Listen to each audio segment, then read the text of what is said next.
श्री विष्णु द्वादशाक्षर स्तोत्रम् श्री गणेशाय नमः।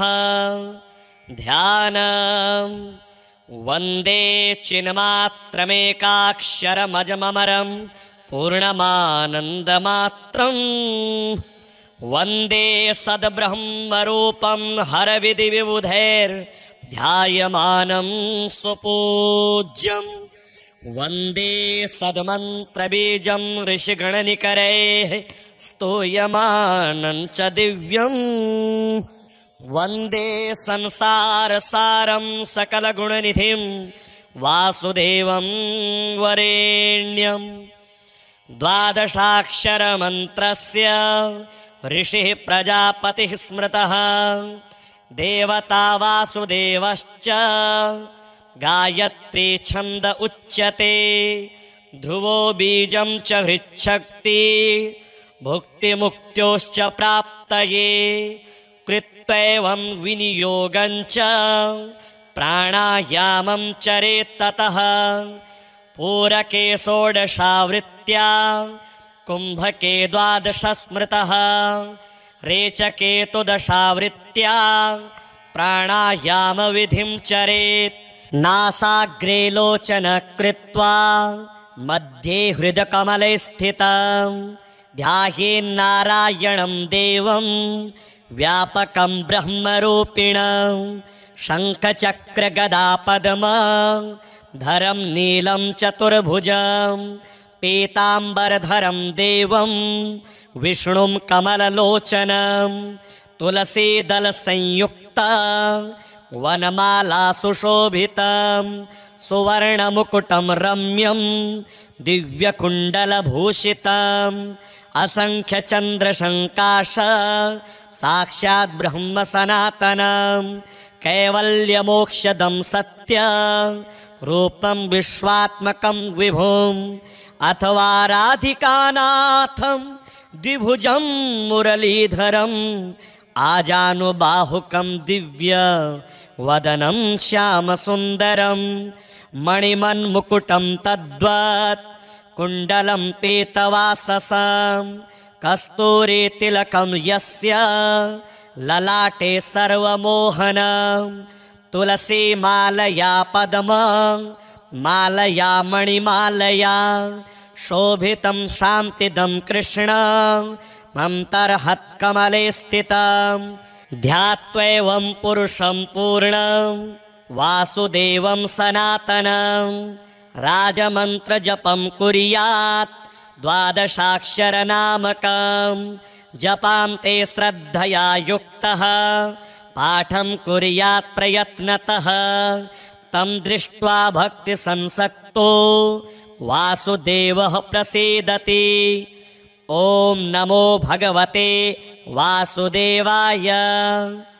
ओंकार मंत्रमय पूज्य सदक्षराय पादत्रयाक्षरमयाय त्रयेश्वराय वेदत्रयाय त्रिगुणात्मत्रिदेवताय तस्मै नमो भगवते परमामृताय।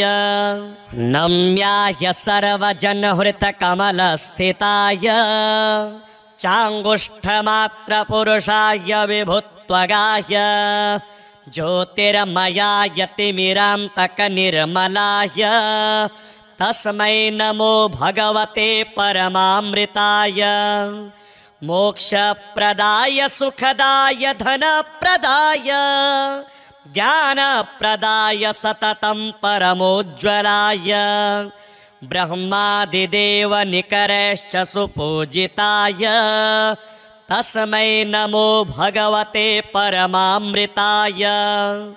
भक्तस्य दुःखदलनाय च रक्षकाय धर्मस्य सन्ततमधर्मविनाशकाय नानावतार पृथिवीतलधारणाय तस्मै नमो भगवते परमामृताय।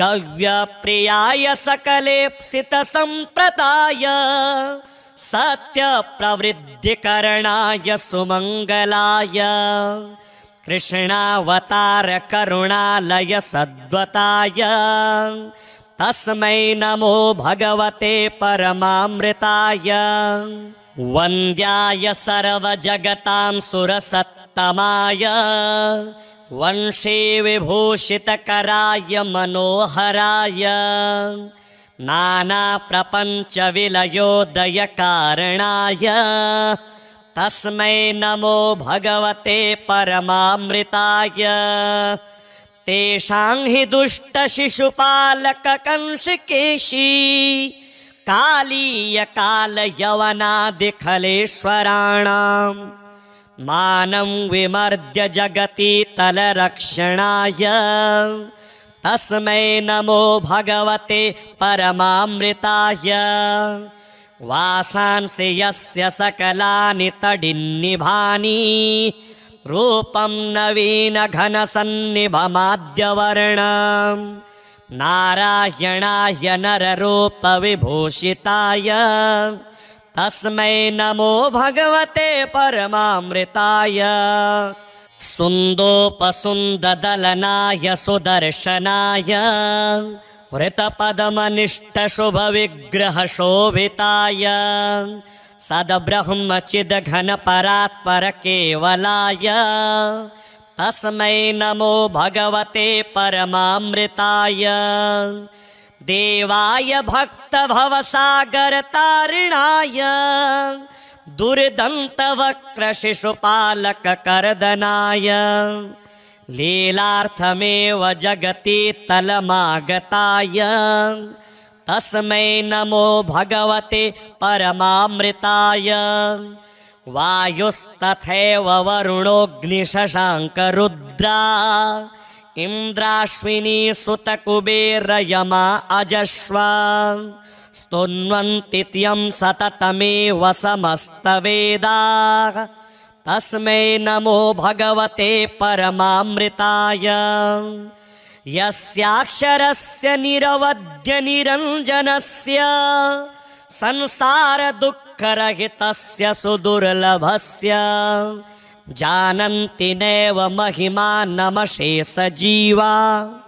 तस्मै नमो भगवते परमामृताय द्वादशाक्षरनामाख्यं स्तोत्रं यद्रचितं मया समर्पयामि देवाय कृष्णाय परमात्मने द्वादशाक्षरसंयुक्तं स्तोत्रं सर्वोत्तमं शिवं यः पठेत् प्रातरुत्थाय ज्ञानं सद्यः स विन्दति सदा सद्भक्तिभावेन ध्यात्वा हरिपदामृतं पाठमात्रेण सद्भक्तो गच्छेद्धि हरिमन्दिरम् द्वादशाक्षरमन्त्रस्य ऋषिः प्रजापतिः स्मृतः देवता वासुदेवश्च गायत्री छन्द उच्यते ध्रुवो बीजं च हृच्छक्ति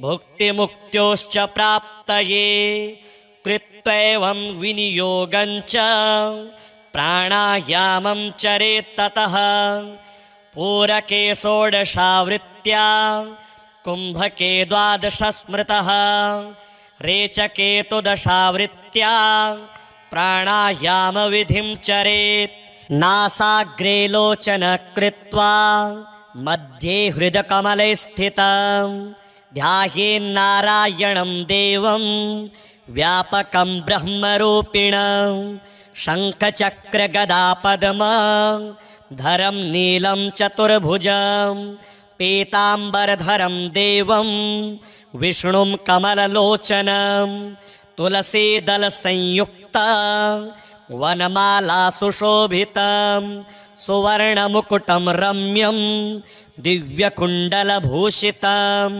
असंख्यचन्द्रशङ्काश साक्षात् ब्रह्म सनातनं कैवल्यमोक्षदं सत्य रूपं विश्वात्मकं विभुम् अथवा राधिकानाथं द्विभुजं मुरलीधरम् आजानुबाहुकं दिव्य वदनं श्यामसुन्दरं मणिमन्मुकुटं तद्वत् कुण्डलं पीतवाससं कस्तूरी तिलकं यस्य ललाटे सर्वमोहनं तुलसी मालया पद्म मालया मणिमालया शोभितं शान्तिदं कृष्णं मन्तर्हत्कमले स्थितं ध्यात्वैवं पुरुषं पूर्णं वासुदेवं सनातनं राजमन्त्रजपं कुर्यात् द्वादशाक्षरनामकं जपान्ते श्रद्धया युक्तः पाठं कुर्यात् प्रयत्नतः तं दृष्ट्वा भक्तिसंसक्तो वासुदेवः प्रसीदति। ॐ नमो भगवते वासुदेवाय। ओंकार मंत्रमय पूज्य सदक्षराय पादत्रयाक्षरमयाय त्रयेश्वराय वेदत्रयाय त्रिगुणात्मत्रिदेवताय तस्मै नमो भगवते परमामृताय। नम्याय सर्वजनहृतकमलस्थिताय चाङ्गुष्ठमात्रपुरुषाय विभुत्वगाय ज्योतिर्मयाय तिमिरान्तकनिर्मलाय तस्मै नमो भगवते परमामृताय। मोक्षप्रदाय सुखदाय धनप्रदाय ज्ञानप्रदाय सततं परमोज्ज्वलाय ब्रह्मादिदेवनिकरैश्च सुपूजिताय तस्मै नमो भगवते परमामृताय। भक्तस्य दुःखदलनाय च रक्षकाय धर्मस्य सन्ततमधर्मविनाशकाय नानावतार पृथिवीतलधारणाय तस्मै नमो भगवते परमामृताय। गव्यप्रियाय सकलेप्सितसम्प्रदाय सत्यप्रवृद्धिकरणाय सुमङ्गलाय कृष्णावतार करुणालय सद्वताय तस्मै नमो भगवते परमामृताय। वन्द्याय सर्वजगतां सुरसत्तमाय वंशी विभूषितकराय मनोहराय नानाप्रपञ्चविलयोदयकारणाय तस्मै नमो भगवते परमामृताय। तेषां हि दुष्टशिशुपालककंसकेशी कालीयकालयवनादिखलेश्वराणां मानं विमर्द्य जगति तलरक्षणाय तस्मै नमो भगवते परमामृताय। वासांसि यस्य सकलानि तडिन्निभानि रूपं नवीनघनसन्निभमाद्यवर्णं नारायणाय नररूपविभूषिताय तस्मै नमो भगवते परमामृताय। सुन्दोपसुन्ददलनाय सुदर्शनाय वृतपदमनिष्ठशुभविग्रहशोभिताय सद्ब्रह्मचिद्घनपरात्परकेवलाय तस्मै नमो भगवते परमामृताय। देवाय भक्तभवसागरतारिणाय दुर्दन्तवक्रशिशुपालककर्दनाय लीलार्थमेव जगति तलमागताय तस्मै नमो भगवते परमामृताय। वायुस्तथैव वरुणोऽग्निशशाङ्करुद्रा इन्द्राश्विनी सुतकुबेरयमा अजश्वा स्तुन्वन्ति त्यं सततमेव समस्तवेदाः तस्मै नमो भगवते परमामृताय। यस्याक्षरस्य निरवध्य निरञ्जनस्य संसारदुःखरहितस्य सुदुर्लभस्य जानन्ति नैव महिमानमशेषजीवा तस्मै नमो भगवते परमामृताय। द्वादशाक्षरनामाख्यं स्तोत्रं यद्रचितं मया समर्पयामि देवाय कृष्णाय परमात्मने।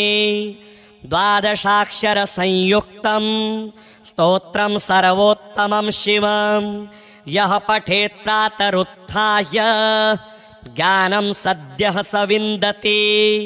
सदा सद्भक्तिभावेन ध्यात्वा हरिपदामृतं पाठमात्रेण सद्भक्तो गच्छेद्धि हरिमन्दिरम्। द्वादशाक्षरमन्त्रस्य ऋषिः प्रजापतिः स्मृतः देवता वासुदेवश्च गायत्री छन्द उच्यते। ध्रुवो बीजं च हृच्छक्ति भुक्तिमुक्त्योश्च प्राप्तये।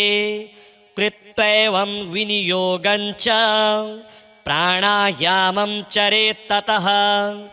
पूरके षोडशावृत्त्या कुम्भके द्वादश स्मृतः। रेचके तु दशावृत्त्या प्राणायामविधिं चरेत्। नासाग्रे लोचन कृत्वा मध्ये हृदकमले स्थितं ध्यायेन्नारायणं देवं व्यापकं ब्रह्मरूपिणं। शङ्खचक्रगदापद्मधरं नीलं चतुर्भुजं पीताम्बरधरं देवं विष्णुं कमललोचनं। तुलसीदलसंयुक्ता वनमाला सुशोभितं सुवर्णमुकुटं रम्यं दिव्यकुण्डलभूषितम्। असंख्यचन्द्रशङ्काश साक्षात् ब्रह्म सनातनं। कैवल्यमोक्षदं सत्य रूपं विश्वात्मकं विभुम्।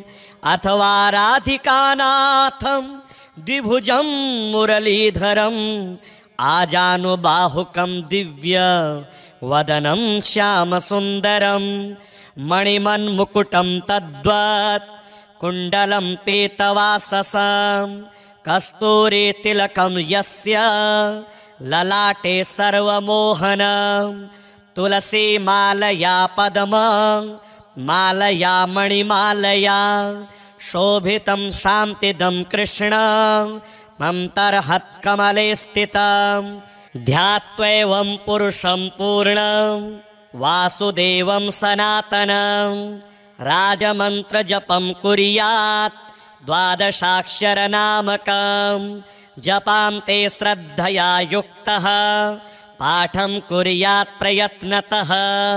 तं दृष्ट्वा भक्तिसंसक्तो वासुदेवः प्रसीदति। ॐ नमो भगवते वासुदेवाय। ओंकार मंत्रमय पूज्य सदक्षराय पादत्रयाक्षरमयाय त्रयेश्वराय वेदत्रयाय त्रिगुणात्मत्रिदेवताय तस्मै नमो भगवते परमामृताय। नम्याय सर्वजनहृतकमलस्थिताय चाङ्गुष्ठमात्रपुरुषाय विभुत्वगाय ज्योतिर्मयाय तिमिरान्तकनिर्मलाय तस्मै नमो भगवते परमामृताय। मोक्षप्रदाय सुखदाय धनप्रदाय ज्ञानप्रदाय सततं परमोज्ज्वलाय ब्रह्मादिदेवनिकरैश्च सुपूजिताय तस्मै नमो भगवते परमामृताय। भक्तस्य दुःखदलनाय च रक्षकाय धर्मस्य सन्ततमधर्मविनाशकाय नानावतार पृथिवीतलधारणाय तस्मै नमो भगवते परमामृताय। गव्यप्रियाय सकलेप्सितसम्प्रदाय सत्यप्रवृद्धिकरणाय सुमङ्गलाय कृष्णावतार करुणालय सद्वताय तस्मै नमो भगवते परमामृताय। वन्द्याय सर्वजगतां सुरसत्तमाय वंशे विभूषितकराय मनोहराय नानाप्रपञ्चविलयोदयकारणाय तस्मै नमो भगवते परमामृताय। तेषां हि दुष्टशिशुपालककंसकेशी कालीयकालयवनादिखलेश्वराणां मानं विमर्द्य जगति तलरक्षणाय तस्मै नमो भगवते परमामृताय।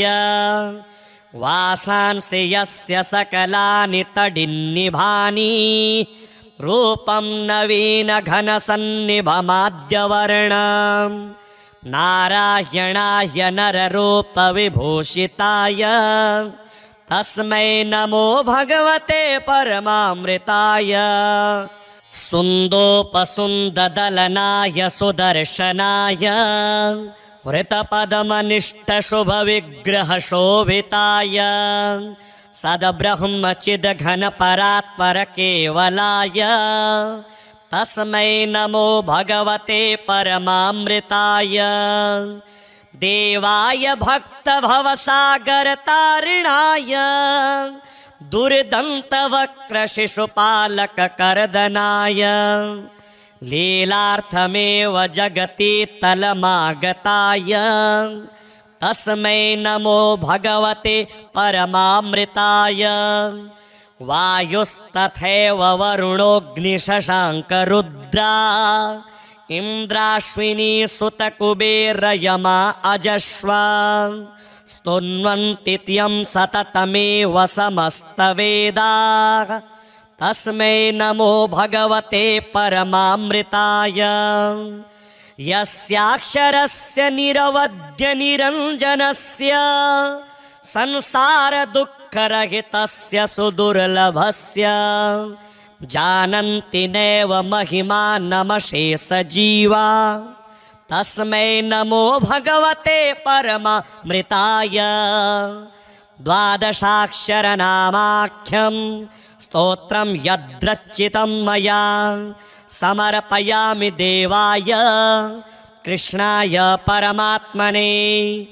द्वादशाक्षरसंयुक्तं स्तोत्रं सर्वोत्तमं शिवं यः पठेत् प्रातरुत्थाय ज्ञानं सद्यः स विन्दति सदा सद्भक्तिभावेन ध्यात्वा हरिपदामृतं पाठमात्रेण सद्भक्तो गच्छेद्धि हरिमन्दिरम्। द्वादशाक्षरमन्त्रस्य ऋषिः प्रजापतिः स्मृतः देवता वासुदेवश्च गायत्री छन्द उच्यते ध्रुवो बीजं च हृच्छक्ति भुक्तिमुक्त्योश्च प्राप्तये कृत्वैवं विनियोगं च प्राणायामं चरेत् ततः पूरके षोडशावृत्त्या कुम्भके द्वादश स्मृतः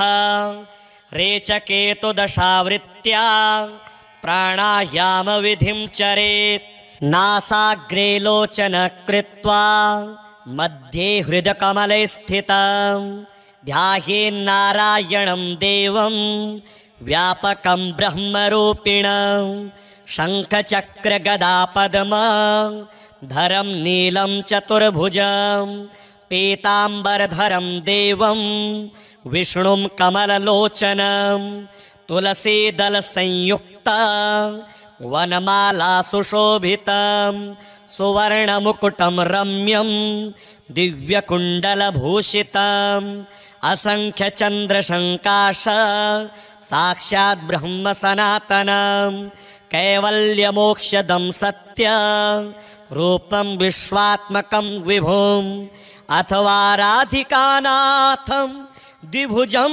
मुरलीधरम् आजानुबाहुकं दिव्य वदनं श्यामसुन्दरं मणिमन्मुकुटं तद्वत् कुण्डलं पीतवाससं कस्तूरीतिलकं यस्य ललाटे सर्वमोहनं तुलसीमालया पद्ममालया मणिमालया शोभितं शान्तिदं कृष्णं मन्तर्हत्कमले स्थितं ध्यात्वैवं पुरुषं पूर्णं वासुदेवं सनातनं राजमन्त्रजपं कुर्यात् 12 जपां ते श्रद्धया युक्तः पाठं कुर्यात् प्रयत्नतः तं दृष्ट्वा भक्तिसंसक्तो वासुदेवः प्रसीदति। ॐ नमो भगवते वासुदेवाय। ओंकार मंत्रमय पूज्य सदक्षराय पादत्रयाक्षरमयाय त्रयेश्वराय वेदत्रयाय त्रिगुणात्मत्रिदेवताय तस्मै नमो भगवते परमामृताय। नम्याय सर्वजनहृतकमलस्थिताय चाङ्गुष्ठमात्रपुरुषाय विभुत्वगाय ज्योतिर्मयाय तिमिरान्तकनिर्मलाय तस्मै नमो भगवते परमामृताय। मोक्षप्रदाय सुखदाय धनप्रदाय ज्ञानप्रदाय सततं परमोज्ज्वलाय ब्रह्मादिदेव निकरश्च सुपूजिताय तस्मै नमो भगवते परमामृताय। भक्तस्य दुःखदलनाय च रक्षकाय धर्मस्य सन्ततमधर्मविनाशकाय नानावतार पृथिवीतलधारणाय तस्मै नमो भगवते परमामृताय। गव्यप्रियाय सकलेप्सितसम्प्रदाय सत्यप्रवृद्धिकरणाय सुमङ्गलाय कृष्णावतार करुणालय सद्वताय तस्मै नमो भगवते परमामृताय। वन्द्याय सर्वजगतां सुरसत्तमाय वंशी विभूषितकराय मनोहराय नानाप्रपञ्चविलयोदयकारणाय तस्मै नमो भगवते परमामृताय। तेषां हि दुष्टशिशुपालककंसकेशी कालीयकालयवनादिखलेश्वराणां मानं विमर्द्य जगति तलरक्षणाय तस्मै नमो भगवते परमामृताय। वासांसि यस्य सकलानि तडिन्निभानि रूपं नवीनघनसन्निभमाद्यवर्णं नारायणाय नररूपविभूषिताय तस्मै नमो भगवते परमामृताय। सुन्दोपसुन्ददलनाय सुदर्शनाय वृतपदमनिष्ठशुभविग्रहशोभिताय सद्ब्रह्मचिद्घनपरात्परकेवलाय तस्मै नमो भगवते परमामृताय। देवाय भक्तभवसागरतारिणाय दुर्दन्तवक्रशिशुपालककर्दनाय लीलार्थमेव जगति तलमागताय तस्मै नमो भगवते परमामृताय। वायुस्तथैव वरुणोऽग्निशशाङ्करुद्रा इन्द्राश्विनी सुतकुबेरयमा अजश्वा स्तुन्वन्ति त्यं सततमेव समस्तवेदाः तस्मै नमो भगवते परमामृताय। यस्याक्षरस्य निरवध्यनिरञ्जनस्य संसारदुःखरहितस्य सुदुर्लभस्य जानन्ति नैव महिमानमशेषजीवा तस्मै नमो भगवते परमामृताय। द्वादशाक्षरनामाख्यं स्तोत्रं यद्रचितं मया समर्पयामि देवाय कृष्णाय परमात्मने। द्वादशाक्षरसंयुक्तं स्तोत्रं सर्वोत्तमं शिवं यः पठेत् प्रातरुत्थाय ज्ञानं सद्यः स विन्दति। सदा सद्भक्तिभावेन ध्यात्वा हरिपदामृतं पाठमात्रेण सद्भक्तो गच्छेद्धि हरिमन्दिरम्। द्वादशाक्षरमन्त्रस्य ऋषिः प्रजापतिः स्मृतः देवता वासुदेवश्च गायत्री छन्द उच्यते। ध्रुवो बीजं च हृच्छक्ति भुक्तिमुक्त्योश्च प्राप्तये। कृत्वैवं विनियोगं च प्राणायामं चरेत् ततः। पूरके षोडशावृत्त्या कुम्भके द्वादश स्मृतः। रेचके तु दशावृत्त्या प्राणायामविधिं चरेत्। नासाग्रे लोचन कृत्वा मध्ये हृदकमले स्थितं ध्यायेन्नारायणं देवं व्यापकं ब्रह्मरूपिणं। शङ्खचक्रगदापद्मं धरं नीलं चतुर्भुजं पीताम्बरधरं देवं विष्णुं कमललोचनं। तुलसीदलसंयुक्तं वनमाला सुशोभितं सुवर्णमुकुटं रम्यं दिव्यकुण्डलभूषितं। असंख्यचन्द्रशङ्काश साक्षात् ब्रह्म सनातनं। कैवल्यमोक्षदं सत्य रूपं विश्वात्मकं विभुम्। अथवा राधिकानाथं द्विभुजं मुरलीधरम् आजानुबाहुकं दिव्य वदनं श्यामसुन्दरं। मणिमन्मुकुटं तद्वत् कुण्डलं पीतवाससं। कस्तूरीतिलकं यस्य ललाटे सर्वमोहनं। तुलसीमालया पद्मं मालया मणिमालया शोभितं शान्तिदं कृष्णं मन्तर्हत्कमले स्थितं। ध्यात्वैवं पुरुषं पूर्णं वासुदेवं सनातनं। राजमन्त्रजपं कुर्यात् द्वादशाक्षरनामकं। जपान्ते श्रद्धया युक्तः पाठं कुर्यात् प्रयत्नतः। तं दृष्ट्वा भक्तिसंसक्तो वासुदेवः प्रसीदति। ॐ नमो भगवते वासुदेवाय।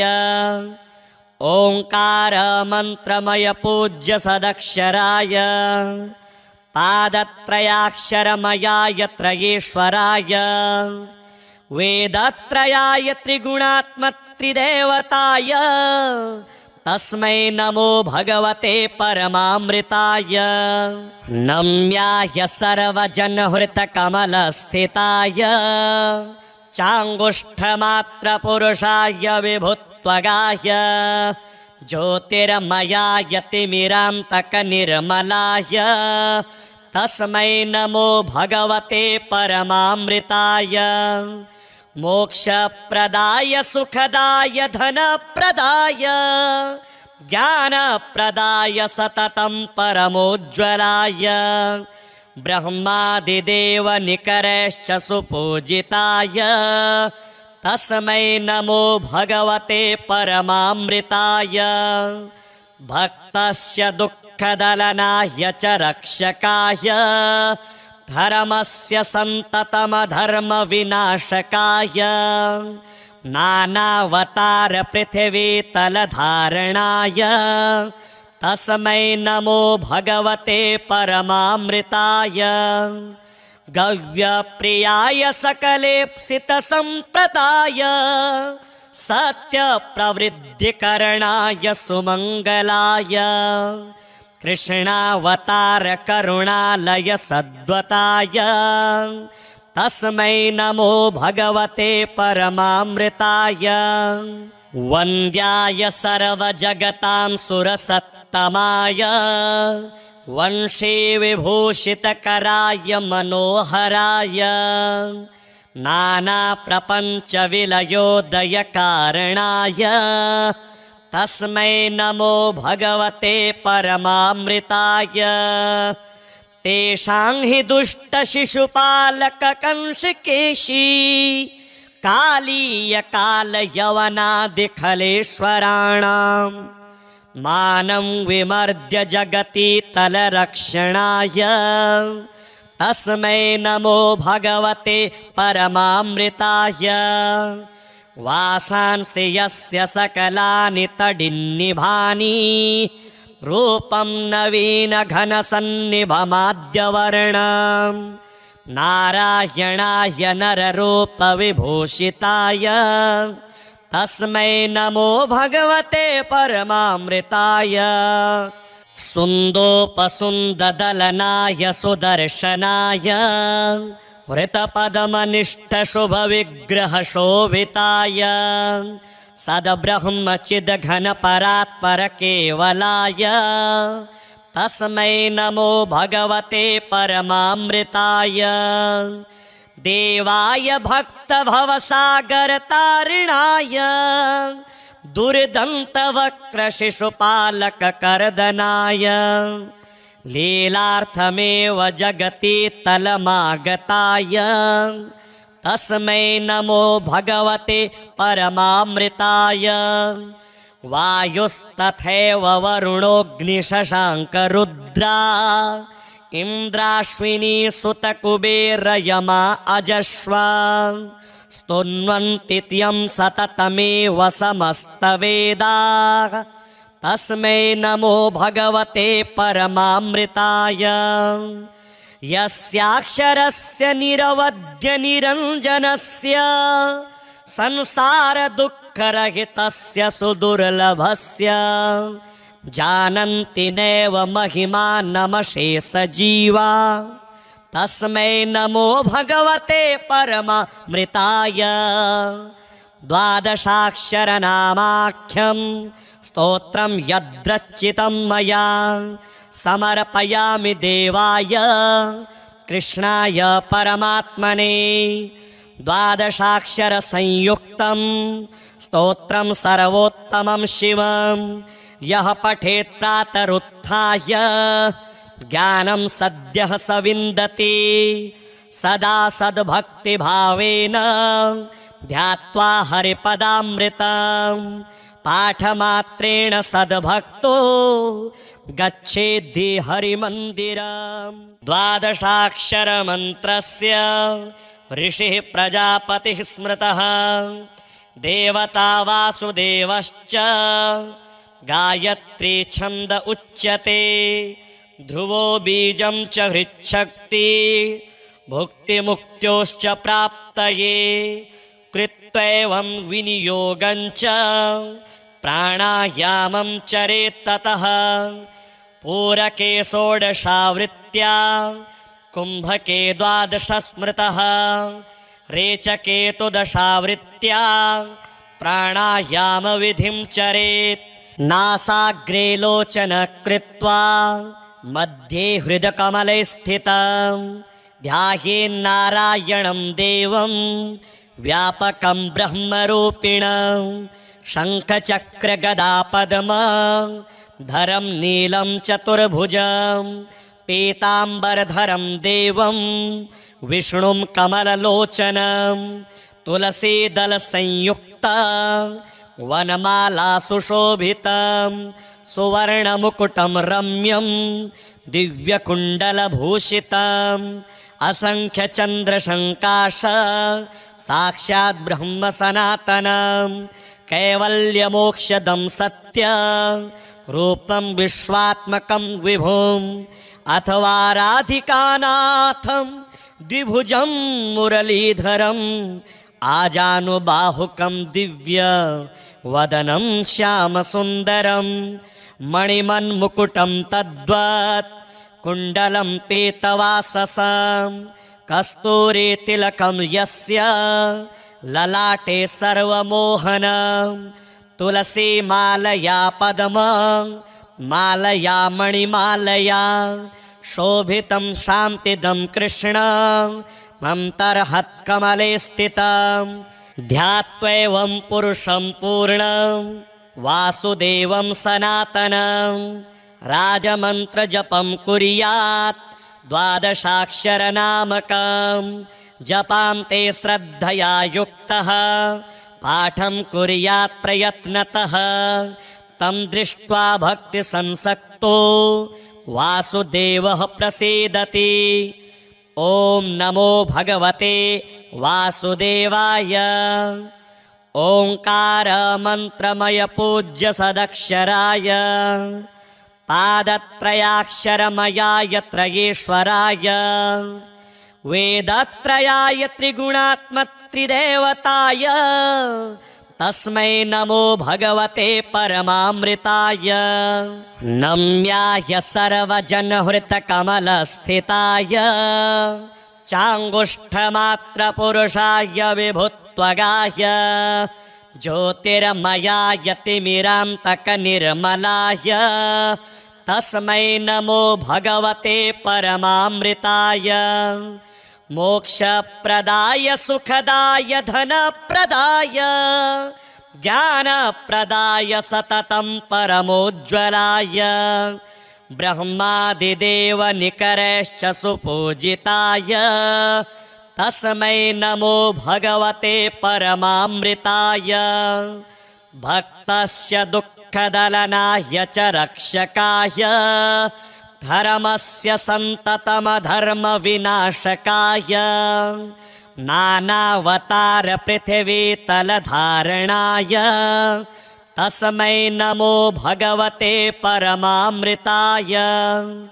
गव्यप्रियाय सकलेप्सितसम्प्रदाय सत्यप्रवृद्धिकरणाय सुमङ्गलाय कृष्णावतार करुणालय सद्वताय तस्मै नमो भगवते परमामृताय। वन्द्याय सर्वजगतां सुरसत्तमाय वंशी विभूषितकराय मनोहराय नानाप्रपञ्चविलयोदयकारणाय तस्मै नमो भगवते परमामृताय। तेषां हि दुष्टशिशुपालककंसकेशी कालीयकालयवनादिखलेश्वराणां मानं विमर्द्य जगति तलरक्षणाय तस्मै नमो भगवते परमामृताय। वासांसि यस्य सकलानि तडिन्निभानि रूपं नवीनघनसन्निभमाद्यवर्णं नारायणाय नररूपविभूषिताय तस्मै नमो भगवते परमामृताय। सुन्दोपसुन्ददलनाय सुदर्शनाय वृतपदमनिष्टशुभविग्रहशोभिताय सद्ब्रह्मचिद्घनपरात्परकेवलाय तस्मै नमो भगवते परमामृताय। देवाय भक्तभवसागरतारिणाय दुर्दन्तवक्रशिशुपालककर्दनाय लीलार्थमेव जगति तलमागताय तस्मै नमो भगवते परमामृताय।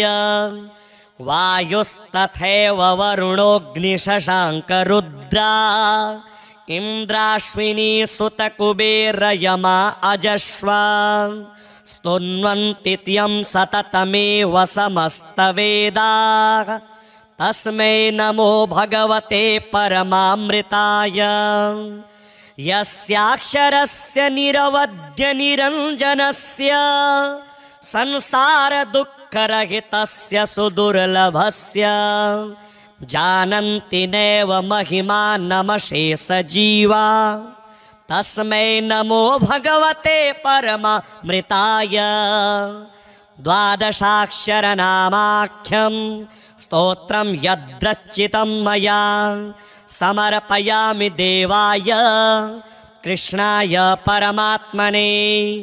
द्वादशाक्षरसंयुक्तं स्तोत्रं सर्वोत्तमं शिवं यः पठेत् प्रातरुत्थाय ज्ञानं सद्यः स विन्दति।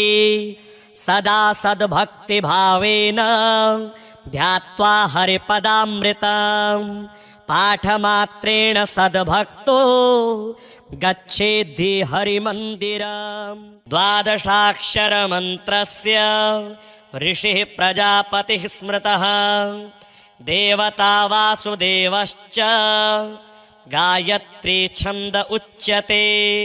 ध्रुवो बीजं च हृच्छक्ति भुक्तिमुक्त्योश्च प्राप्तये। कृत्वैवं विनियोगं च प्राणायामं चरेत् ततः। पूरके षोडशावृत्त्या कुम्भके द्वादश स्मृतः। रेचके तु दशावृत्त्या प्राणायामविधिं चरेत्। नासाग्रे लोचन कृत्वा मध्ये हृदकमले स्थितं ध्यायेन्नारायणं देवं व्यापकं ब्रह्मरूपिणं। शङ्खचक्रगदापद्मं धरं नीलं चतुर्भुजं पीताम्बरधरं देवं विष्णुं कमललोचनं। तुलसीदलसंयुक्तं वनमाला सुशोभितं सुवर्णमुकुटं रम्यं दिव्यकुण्डलभूषितम्। असंख्यचन्द्रशङ्काश साक्षात् ब्रह्म सनातनं। कैवल्यमोक्षदं सत्य रूपं विश्वात्मकं विभुम्। अथवा राधिकानाथं द्विभुजं मुरलीधरम् आजानुबाहुकं दिव्य वदनं श्यामसुन्दरं। मणिमन्मुकुटं तद्वत् कुण्डलं पीतवाससं। कस्तूरीतिलकं यस्य ललाटे सर्वमोहनं। तुलसीमालया पद्मं मालया मणिमालया शोभितं शान्तिदं कृष्णं मन्तर्हत्कमले स्थितं। ध्यात्वैवं पुरुषं पूर्णं वासुदेवं सनातनं। राजमन्त्रजपं कुर्यात् द्वादशाक्षरनामकं। जपान्ते श्रद्धया युक्तः पाठं कुर्यात् प्रयत्नतः। तं दृष्ट्वा भक्तिसंसक्तो वासुदेवः प्रसीदति। ॐ नमो भगवते वासुदेवाय। ओंकारमन्त्रमय पूज्य सदक्षराय पादत्रयाक्षरमयाय त्रयेश्वराय वेदत्रयाय त्रिगुणात्मत्रिदेवताय तस्मै नमो भगवते परमामृताय। नम्याय सर्वजनहृतकमलस्थिताय चाङ्गुष्ठमात्रपुरुषाय विभुत्वगाय ज्योतिर्मयाय तिमिरान्तकनिर्मलाय तस्मै नमो भगवते परमामृताय। मोक्षप्रदाय सुखदाय धनप्रदाय ज्ञानप्रदाय सततं परमोज्ज्वलाय ब्रह्मादिदेवनिकरैश्च सुपूजिताय तस्मै नमो भगवते परमामृताय। भक्तस्य दुःखदलनाय च रक्षकाय धर्मस्य सन्ततमधर्मविनाशकाय नानावतार पृथिवीतलधारणाय तस्मै नमो भगवते परमामृताय।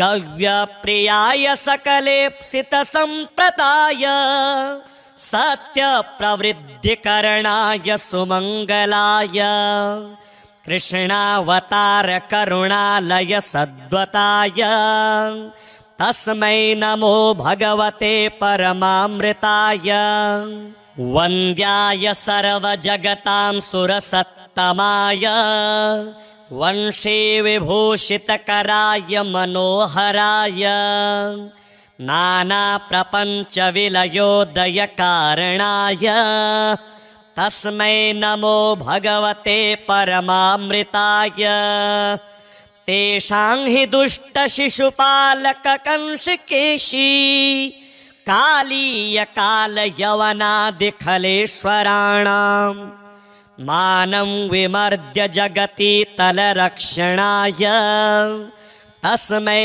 नमो भगवते परमामृताय वासांसि यस्य सकलानि तडिन्निभानि रूपं नवीनघनसन्निभमाद्यवर्णं नारायणाय नररूपविभूषिताय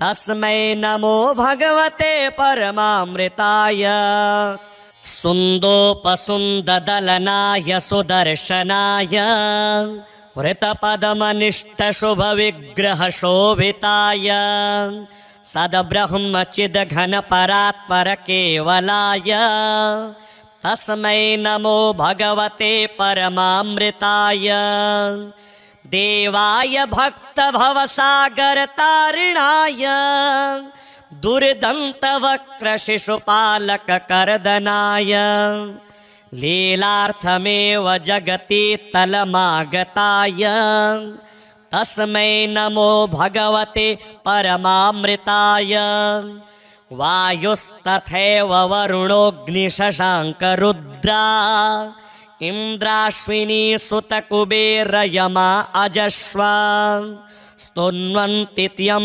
सततमेव समस्तवेदाः तस्मै नमो भगवते परमामृताय यस्याक्षरस्य निरवध्यनिरञ्जनस्य संसारदुःखरहितस्य सुदुर्लभस्य जानन्ति नैव महिमानमशेषजीवा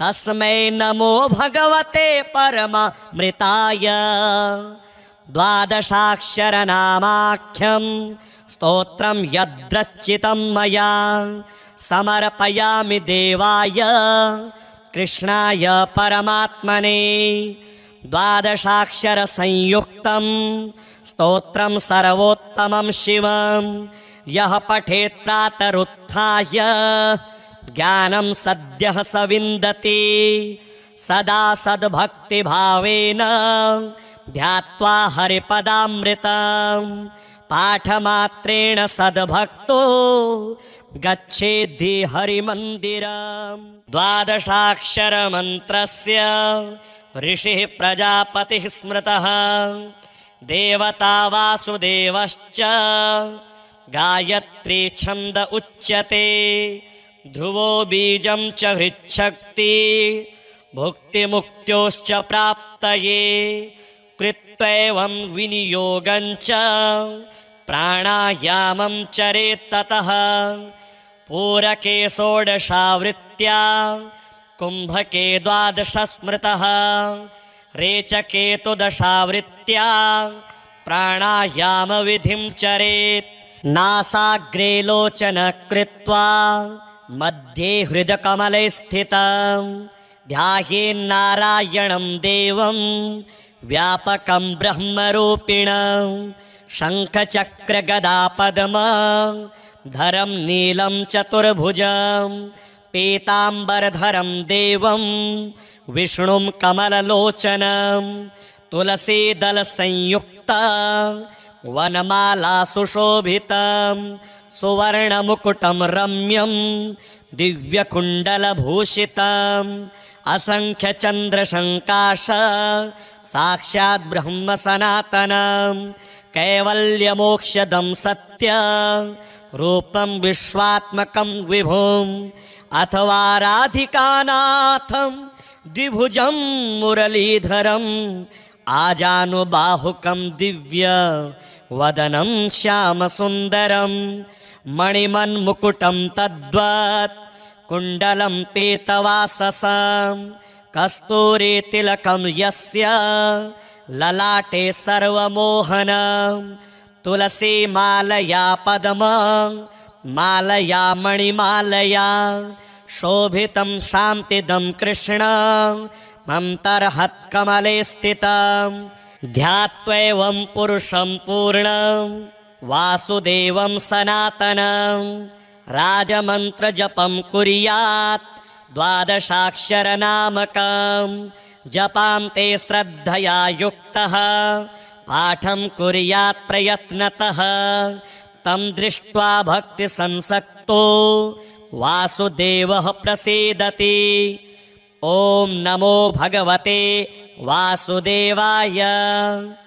ओंकार मंत्रमय पूज्य सदक्षराय पादत्रयाक्षरमयाय त्रयेश्वराय वेदत्रयाय त्रिगुणात्मत्रिदेवताय तस्मै नमो भगवते परमामृताय। नम्याय सर्वजनहृतकमलस्थिताय चाङ्गुष्ठमात्रपुरुषाय विभुत्वगाय ज्योतिर्मयाय तिमिरान्तकनिर्मलाय तस्मै नमो भगवते परमामृताय। मोक्षप्रदाय सुखदाय धनप्रदाय ज्ञानप्रदाय सततं परमोज्ज्वलाय ब्रह्मादिदेवनिकरश्च सुपूजिताय तस्मै नमो भगवते परमामृताय। भक्तस्य दुःखदलनाय च रक्षकाय धर्मस्य सन्ततमधर्मविनाशकाय नानावतार पृथिवीतलधारणाय तस्मै नमो भगवते परमामृताय। गव्यप्रियाय सकलेप्सितसम्प्रदाय सत्यप्रवृद्धिकरणाय सुमङ्गलाय कृष्णावतार करुणालय सद्वताय तस्मै नमो भगवते परमामृताय। वन्द्याय सर्वजगतां सुरसत्तमाय वंशी विभूषितकराय मनोहराय नानाप्रपञ्चविलयोदयकारणाय तस्मै नमो भगवते परमामृताय। तेषां हि दुष्टशिशुपालककंसकेशी कालीयकालयवनादिखलेश्वराणां मानं विमर्द्य जगति तलरक्षणाय तस्मै नमो भगवते परमामृताय। वासांसि यस्य सकलानि तडिन्निभानि रूपं नवीनघनसन्निभमाद्यवर्णं नारायणाय नररूपविभूषिताय तस्मै नमो भगवते परमामृताय। सुन्दोपसुन्ददलनाय सुदर्शनाय वृतपदमनिष्ठशुभविग्रहशोभिताय सद्ब्रह्मचिद्घनपरात्परकेवलाय तस्मै नमो भगवते परमामृताय। देवाय भक्तभवसागरतारिणाय दुर्दन्तवक्रशिशुपालककर्दनाय लीलार्थमेव जगति तलमागताय तस्मै नमो भगवते परमामृताय। वायुस्तथैव वरुणोऽग्निशशाङ्करुद्रा इन्द्राश्विनी सुतकुबेरयमा अजश्वा स्तुन्वन्ति त्यं सततमेव समस्तवेदाः तस्मै नमो भगवते परमामृताय। यस्याक्षरस्य निरवध्य निरञ्जनस्य संसारदुःखरहितस्य सुदुर्लभस्य जानन्ति नैव महिमानमशेषजीवा तस्मै नमो भगवते परमामृताय। द्वादशाक्षरनामाख्यं स्तोत्रं यद्रचितं मया समर्पयामि देवाय कृष्णाय परमात्मने। द्वादशाक्षरसंयुक्तं स्तोत्रं सर्वोत्तमं शिवं यः पठेत् प्रातरुत्थाय ज्ञानं सद्यः स विन्दति। सदा सद्भक्तिभावेन ध्यात्वा हरिपदामृतं पाठमात्रेण सद्भक्तो गच्छेद्धि हरिमन्दिरम्। द्वादशाक्षरमन्त्रस्य ऋषिः प्रजापतिः स्मृतः देवता वासुदेवश्च गायत्री छन्द उच्यते। ध्रुवो बीजं च हृच्छक्ति भुक्तिमुक्त्योश्च प्राप्तये। कृत्वैवं विनियोगं च प्राणायामं चरेत् ततः। पूरके षोडशावृत्त्या कुम्भके द्वादश स्मृतः। रेचके तु दशावृत्त्या प्राणायामविधिं चरेत्। नासाग्रे लोचन कृत्वा मध्ये हृदकमले स्थितं ध्यायेन्नारायणं देवं व्यापकं ब्रह्मरूपिणं। शङ्खचक्रगदापद्मधरं नीलं चतुर्भुजं पीताम्बरधरं देवं विष्णुं कमललोचनं। तुलसीदलसंयुक्तं वनमाला सुशोभितं सुवर्णमुकुटं रम्यं दिव्यकुण्डलभूषितम्। असंख्यचन्द्रशङ्काश साक्षात् ब्रह्म सनातनं। कैवल्यमोक्षदं सत्य रूपं विश्वात्मकं विभुम्। अथवा राधिकानाथं द्विभुजं मुरलीधरम् आजानुबाहुकं दिव्य वदनं श्यामसुन्दरं। मणिमन्मुकुटं तद्वत् कुण्डलं पीतवाससं। कस्तूरीतिलकं यस्य ललाटे सर्वमोहनं। तुलसीमालया पद्ममालया मणिमालया शोभितं शान्तिदं कृष्णं मन्तर्हत्कमले स्थितं। ध्यात्वैवं पुरुषं पूर्णं वासुदेवं सनातनं। राजमन्त्रजपं कुर्यात् द्वादशाक्षरनामकं। जपां ते श्रद्धया युक्तः पाठं कुर्यात् प्रयत्नतः। तं दृष्ट्वा भक्तिसंसक्तो वासुदेवः प्रसीदति। ॐ नमो भगवते वासुदेवाय। ओंकार मंत्रमय पूज्य सदक्षराय पादत्रयाक्षरमयाय त्रयेश्वराय वेदत्रयाय त्रिगुणात्मत्रिदेवताय तस्मै नमो भगवते परमामृताय। नम्याय सर्वजनहृतकमलस्थिताय चाङ्गुष्ठमात्रपुरुषाय विभुत्वगाय ज्योतिर्मयाय तिमिरान्तकनिर्मलाय तस्मै नमो भगवते परमामृताय। मोक्षप्रदाय सुखदाय धनप्रदाय ज्ञानप्रदाय सततं परमोज्ज्वलाय ब्रह्मादिदेवनिकरैश्च सुपूजिताय तस्मै नमो भगवते परमामृताय। भक्तस्य दुःखदलनाय च रक्षकाय धर्मस्य सन्ततमधर्मविनाशकाय नानावतार पृथिवीतलधारणाय तस्मै नमो भगवते परमामृताय।